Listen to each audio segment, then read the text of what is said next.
গাজায় বিদেশি সেনা মোতায়েনে মার্কিন পরিকল্পনা অনুমোদন দিয়েছে জাতিসংঘ। প্রত্যাখ্যান হামাস সহ সব ফিলিস্তিনি গোষ্ঠীর। যুদ্ধবিরতির সত্ত্বেও চলছে ইসরায়েলি হামলা।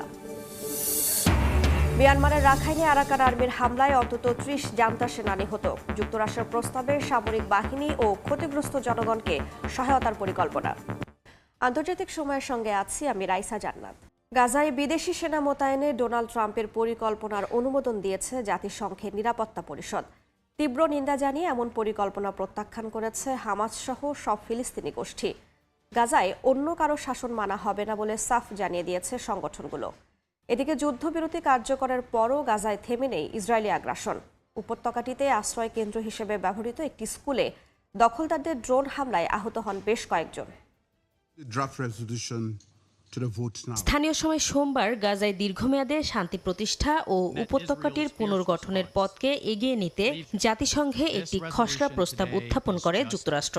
১৫ সদস্যের নিরাপত্তা পরিষদে ১৩-০ ভোটে প্রস্তাবটি পাশ হয়। রাশিয়া ও চীন ভোটদান থেকে বিরত থাকে। এর মধ্য দিয়ে গাজায় বিদেশি সেনা মোতায়েনে মার্কিন প্রেসিডেন্ট ডোনাল্ড ট্রাম্পের পরিকল্পনার অনুমোদন দিল সংস্থাটি।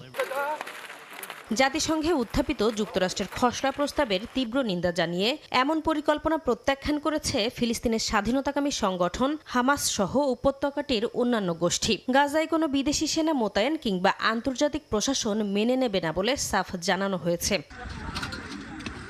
চলমান পরিস্থিতির মধ্যে গাজায় তীব্র মানবিক সংকট অব্যাহত রয়েছে। দেইর আল বালা শহরে নেই খাবার ও বিশুদ্ধ পানি। ওষুধের মজুতও প্রায় শেষ। এর মধ্যেই হামলা চালিয়ে যাচ্ছে দখলদার বাহিনী। উপত্যকাটির আশ্রয়কেন্দ্র হিসেবে ব্যবহৃত একটি স্কুলে ইসরায়েলি ড্রোন হামলায় আহত বেশ কয়েকজন। স্থানীয় কর্তৃপক্ষ বলছে, যুদ্ধবিরতি কার্যকরের মধ্যে ইসরায়েল শতবার চুক্তি লঙ্ঘন করেছে। ইসরায়েলের অভ্যন্তরেও রাজনৈতিক অস্থিরতা বাড়ছে। গাজায় ৭ অক্টোবরের হামলার তদন্তে বিচারপতিদের নেতৃত্বে রাষ্ট্রীয় কমিশন না করে সরকার গঠন করেছে একটি রাজনৈতিক কমিটি। রহস্যজনকভাবে ১৫৩ ফিলিস্তিনিকে দক্ষিণ আফ্রিকায় পৌঁছে দেয়া সংগঠনের নাম উঠে এসেছে বিভিন্ন গণমাধ্যমে। আল মাজদ ইউরোপ নামের এই সংগঠনটি নেতানিয়াহু প্রশাসনের সঙ্গে হাত মিলিয়ে ফিলিস্তিনিদের স্থানান্তরের কাজ করছে বলে অভিযোগ উঠেছে। এদিকে প্রতিষ্ঠানটির ওয়েবসাইটে একাধিক অসঙ্গতি জনমনের সন্দেহ সৃষ্টি করছে। যুদ্ধবিধ্বস্ত গাজা পুনর্নির্মাণের অজুহাতে বাসিন্দাদের অন্যত্র স্থানান্তরের বিরুদ্ধে কঠোর অবস্থান নিচ্ছে আরব দেশগুলো। হাজারো সমস্যার মধ্যে নিজ ভূখণ্ডে থাকার বিষয়ে অটল গাজাবাসীও। এই টানাপোড়েনের মধ্যে স্থানীয় সময় বৃহস্পতিবার দক্ষিণ আফ্রিকায় পৌঁছায় ১৫৩ ফিলিস্তিনিকে বহনকারী একটি বিমান। যাত্রীদের প্রশ্ন করা হলে তাদের গন্তব্য বা উদ্দেশ্য সম্পর্কে কিছুই জানাতে পারেননি তারা। এমনকি দক্ষিণ আফ্রিকায় তাদের মাথা গোঁজার ঠাঁই নিয়েও দেখা দেয় অনিশ্চয়তা। রহস্যময় এই বিমানের যাত্রীদের নিয়ে নানা জল্পনা কল্পনার পর সামনে এসেছে তাদের দক্ষিণ আফ্রিকায় পৌঁছে দেওয়া সংগঠনটির নাম। আল মাজদ ইউরোপ নামের সংগঠনটির ওয়েবসাইট বলছে এটি জার্মানি ভিত্তিক একটি সংস্থা, যারা সংঘাতপূর্ণ এলাকা থেকে বাসিন্দাদের নিরাপদ আশ্রয়ে সরিয়ে নেয়ার কাজ করে। তবে চলতি বছরের ফেব্রুয়ারিতে নিবন্ধিত এই ওয়েবসাইটের বেশ কিছু বিষয়ে দেখা দিচ্ছে অসঙ্গতি। এর মধ্যে রয়েছে প্রতিষ্ঠানের কোনো নির্দিষ্ট ঠিকানা বা ফোন নম্বর না থাকা। শেখ জাররা এলাকায় অবস্থিত বলে উল্লেখ থাকলেও সেখানে তাদের কোনো অফিস খুঁজে পায়নি গণমাধ্যম আল জাজিরা। এমনকি তাদের দেয়া ইমেল অ্যাড্রেসটিও অস্তিত্বহীন। ওয়েবসাইটে দেয়া বিভিন্ন লিঙ্কেরও আদতে কোনো অস্তিত্ব নেই। এছাড়াও ওয়েবসাইটের ডোমেইন রেজিস্টার করার প্রতিষ্ঠান নেমচিপের নামেও জালিয়াতির অভিযোগ রয়েছে। এদিকে যাত্রীদেরকে বিমান খরচ বাবদ $১৫০০ থেকে $২,০০০ প্রাতিষ্ঠানিক ব্যাংক অ্যাকাউন্টের পরিবর্তে ব্যক্তিগত অ্যাকাউন্টে জমা দিতে বলা হয়। ইসরায়েলি গণমাধ্যম হারেটস প্রকাশিত প্রতিবেদন বলছে, প্রতিষ্ঠানটি নেতানিয়াহু প্রশাসনের সঙ্গে হাত মিলিয়ে ফিলিস্তিনের জাতিগত নিধন চালাচ্ছে। তারই ধারাবাহিকতায় দক্ষিণ আফ্রিকায় পাঠানো হয়েছে ফিলিস্তিনিদের। সংগঠনটির প্রতিষ্ঠাতা তোমের জানাল লিন্ড ইসরায়েলি এস্তোনিয়ার বংশোদ্ভূত। তিনি আগেও জোরপূর্বক ফিলিস্তিনিদের স্থানান্তরের জন্য ফ্লাইটের ব্যবস্থা করেছেন বলেও দাবি হারেটসের। এ অভিযোগ স্বীকার করেছেন লিন্ড। সাদিয়া তাসনিম, সময় সংবাদ। মিয়ানমারের রাখাইনে আরাকান আর্মির হামলায় অন্তত ৩০ জান্তা সেনা নিহত হয়েছেন। এখনও চলছে সংঘাত, জীবন বাঁচাতে পালাচ্ছে মানুষ। খাদ্য ও চিকিৎসার অভাব দিন দিন বেড়েই চলেছে। দেশটিতে যুক্তরাষ্ট্রের নতুন প্রস্তাবনায় সামরিক বাহিনী ও ক্ষতিগ্রস্ত জনগণকে সহায়তার পরিকল্পনা উঠে এসেছে। মিয়ানমারের নির্বাচন সামনে রেখেও চলছে জান্তা ও বিদ্রোহীদের তুমুল লড়াই। রাখাইনের কিয়াকফিউ শহরে আরাকান আর্মি জান্তা সেনাদের উপর আচমকা হামলা চালায়। মাইন বসিয়ে নিরাপদ ভেবে গ্রামে প্রবেশ করা সেনাদের উপর গুলিও চালায় তারা। স্থানীয় সূত্র বলছে হতাহতের সংখ্যা আরও বেশি। যুদ্ধে এখনও ড্রোন ও বিমান ব্যবহার করা হচ্ছে। সংঘর্ষের কারণে বহু গ্রাম থেকে মানুষ পালাচ্ছে। স্থানীয় স্বেচ্ছাসেবীরা বলছেন খাদ্য চিকিৎসার তীব্র অভাবে অসহায় পরিবারগুলো রয়েছে জরুরি সাহায্যের অপেক্ষায়। গ্রামগুলো বিচ্ছিন্ন করে তেলের সরবরাহ ও ওষুধ আটকাচ্ছে জান্তা বাহিনী। এর মধ্যেই ট্রাম্প প্রশাসন সামরিক বাহিনী ও ক্ষতিগ্রস্ত জনগণকে সাহায্য করার জন্য নতুন নীতি প্রস্তাব দিয়েছে। প্রস্তাবিত পদক্ষেপের মধ্যে আছে আকাশ প্রতিরক্ষা সরঞ্জাম, ড্রোন জ্যামার, মানবিক করিডর। যুদ্ধ শেষ করা, নাগরিকদের জীবন রক্ষা এবং চীনা প্রভাব সীমিত করাই তাদের লক্ষ্য। জাতিসংঘের বিশেষ প্রতিনিধি টম অ্যান্ড্রুজ জানিয়েছেন জান্তা বাহিনী বিশেষ চাহিদা সম্পন্নদের উপরও ভয়ঙ্কর নির্যাতন চালাচ্ছে। অনেকে নিজের বাড়িতে আগুনে মারা গেছে, আর যারা বেঁচে আছে তাদের জীবনও বিপন্ন। বিশেষ চাহিদা সম্পন্নদের হয়ে কাজ করা সংগঠনগুলো সীমিত অর্থায়ন দিয়ে সহায়তা কার্যক্রম চালাচ্ছে বলেও জানা গেছে। নাদিম মারজান, সময় সংবাদ। ইউক্রেনকে 100টি রাফায়েল যুদ্ধ বিমান সরবরাহ করবে ফ্রান্স। প্যারিসে ম্যাখো জেলেনস্কি বৈঠকে আগামী 10 বছরে নানা সামরিক সরঞ্জাম সরবরাহের চুক্তি সই হয়।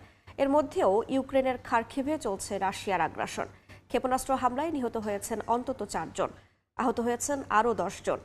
এদিকে পুনরায় ট্রাম্প পুতিনের বৈঠক আবারও শুরু হতে পারে বলে আশাবাদ ব্যক্ত করেছেন ক্রেমলিনের মুখপাত্র। এখনো রাশিয়ার কাছে অনেকটাই ধরাশায়ী ইউক্রেনীয় সেনারা। প্রতিদিনই একের পর এক এলাকা দখল করে এগিয়ে যাচ্ছে পুতিন সেনারা। দিনিপ্রো পেত্রোভস্কের হাইগ্রাম দখলের দাবি করেছে রুশ প্রতিরক্ষা মন্ত্রণালয়। এছাড়া খার্কিভ অঞ্চলের বালাকলিয়ায় রুশ ক্ষেপণাস্ত্র হামলায় বেশ কয়েকজন হতাহত হয়েছেন। এর মধ্যেই ইউক্রেনকে 100 রাফায়েল যুদ্ধবিমান সরবরাহ করবে ফ্রান্স। স্থানীয় সময় সোমবার প্যারিসে ম্যাখো জেলেনস্কি বৈঠকে আগামী 10 বছরে নানা সামরিক সরঞ্জাম সরবরাহের চুক্তি করা হয়। চুক্তিপত্রে বিমান প্রতিরক্ষা ব্যবস্থা, যুদ্ধাস্ত্র এবং ড্রোনও অন্তর্ভুক্ত রয়েছে। ফ্রান্সের একটি সামরিক বিমানবন্দরে আয়োজিত অনুষ্ঠানে জেলেনস্কি সাংবাদিকদের বলেন, এটি হবে বিশ্বের অন্যতম সেরা এবং সর্বশ্রেষ্ঠ বিমান প্রতিরক্ষা ব্যবস্থা।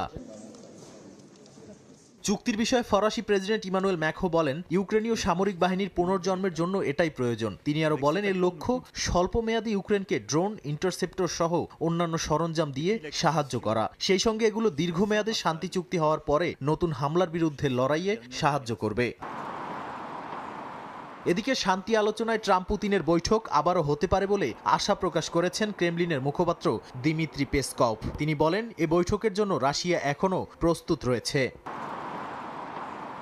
অন্যদিকে ইউক্রেনের যুদ্ধ খরচ মেটাতে দ্রুত টাকা ফুরিয়ে আসছে, আর ইউরোপের হাতে কার্যকর প্ল্যান বি নেই। বেলজিয়ামে জব্দ থাকা রাশিয়ার সম্পদ ব্যবহার করে 140 বিলিয়ন ইউরোর ঋণ দেওয়ার পরিকল্পনাও হোঁচট খেয়েছে। বেলজিয়ামের আপত্তি আর স্লোভাকিয়ার ভেটো সব মিলিয়ে ইউক্রেনের অর্থ যোগান নিয়ে বাড়ছে উদ্বেগ। আইএমএফ বলছে 2026-27 সালের জন্য ইউক্রেনের বাজেট ঘাটতি $65 বিলিয়ন।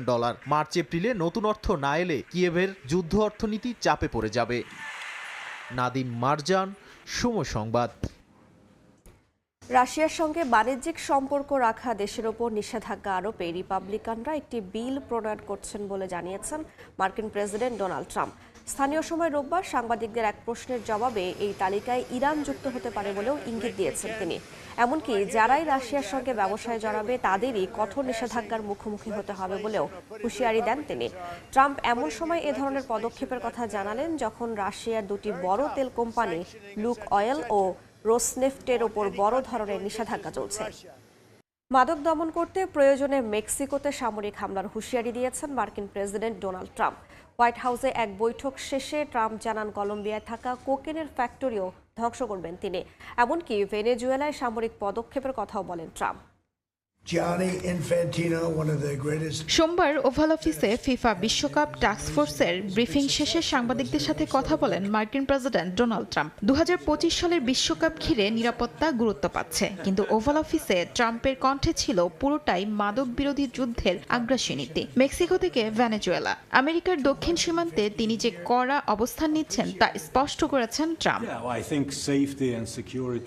মেক্সিকো থেকে মাদক প্রবাহ রোধে হামলা চালানো সম্ভব সম্ভাবনা উড়িয়ে দেননি জানিয়ে ডোনাল্ড ট্রাম্প অভিযোগ করেন, যুক্তরাষ্ট্রে যে পরিমাণ মাদক ঢুকছে তা বড় অংশই আসে মেক্সিকো সীমান্ত হয়ে, তাই প্রয়োজনে মেক্সিকোর ভেতরে সামরিক হামলাও চালাতে পারেন বলে সতর্ক করেন। আমাদের জলপথ দিয়ে প্রায় কোনো মাদকই ঢোকে না, প্রায় 85% কমে গেছে। এখন মাদক ঠেকাতে হলে আমি কি মেক্সিকোতে হামলা চালাবো? হ্যাঁ, প্রয়োজনে তাই করব। মাদক বন্ধ করতে যা দরকার সবই করতে প্রস্তুত আমি। এ সময় কলম্বিয়া প্রসঙ্গে ট্রাম্প সরাসরি বলেন, সুযোগ পেলে তিনি কলম্বিয়ার কোকেন উৎপাদন কারখানাগুলো ধ্বংস করতে চান। যদিও তিনি আনুষ্ঠানিকভাবে কোনো সামরিক অভিযান ঘোষণা করেননি, তবে সংকেতটা বেশ স্পষ্ট। আমরা ভালোভাবেই জানি মাদক, ফেন্টানিল, কোকেন কিভাবে এখানে আসে। কলম্বিয়ায় কোকেন তৈরির কারখানা আছে, সেই কারখানাগুলো ধ্বংস করতে পারলে আমি গর্বিতই হতাম। এছাড়াও ভেনেজুয়েলা মার্কিন সীমান্তে প্রিজন খালি করে মানুষ পাঠিয়েছে, যা বাইডেন প্রশাসন আমেরিকার জন্য বিপর্যয় বলে দাবি ডোনাল্ড ট্রাম্পের। শিউলি রোজা, সময় সংবাদ। ক্যারিবীয় উপকূলে সামরিক উপস্থিতি আরও জোরদার করেছে যুক্তরাষ্ট্র। আন্তর্জাতিক অপরাধ চক্র ও মাদক সন্ত্রাস ধ্বংসে অঞ্চলটিতে অভিযান চালানো হবে বলে জানিয়েছে মার্কিন সাউদার্ন কমান্ড। অভিযানে অংশ নিতে বিশ্বের সবচেয়ে বড় বিমানবাহী জাহাজ ইউএসএস জেরাল্ড আর ফোর্ড ক্যারিবীয় সাগরে পৌঁছেছে। এমন পরিস্থিতিতে প্রেসিডেন্ট নিকোলাস মাদুরোর সঙ্গে আলোচনা হতে পারে বলে জানিয়েছেন ডোনাল্ড ট্রাম্প। এদিকে কারাকাসের কার্টেল দে লস সোলসকে সন্ত্রাসী সংগঠন হিসেবে ঘোষণার ইঙ্গিত দিয়েছেন মার্কিন পররাষ্ট্রমন্ত্রী। যুক্তরাষ্ট্র ও ভেনেজুয়েলা উত্তেজনা ক্রমশ বাড়ছেই। দেশটিতে সরাসরি হামলার ঘোষণা না দিলেও মাদক বিরোধী অভিযানের নামে ক্যারিবীয় সাগরে মার্কিন সামরিক উপস্থিতি বৃদ্ধি, মাদুরো সরকারকে লক্ষ্য করে ধারাবাহিক নিষেধাজ্ঞা সহ ট্রাম্প প্রশাসনের বিভিন্ন পদক্ষেপ দুদেশের দ্বন্দ্বকে নতুন মাত্রায় নিয়ে গেছে। স্থানীয় সময় রোববার ক্যারিবীয় উপকূলে পৌঁছেছে বিশ্বের সবচেয়ে বড় বিমানবাহী যুদ্ধজাহাজ ইউএসএস জেরাল্ড আর ফোর্ড। আন্তর্জাতিক অপরাধ চক্র ও মাদক সন্ত্রাস ধ্বংসে অঞ্চলটিতে অভিযান চালানো হবে বলে জানিয়েছে মার্কিন সাউদার্ন কমান্ড।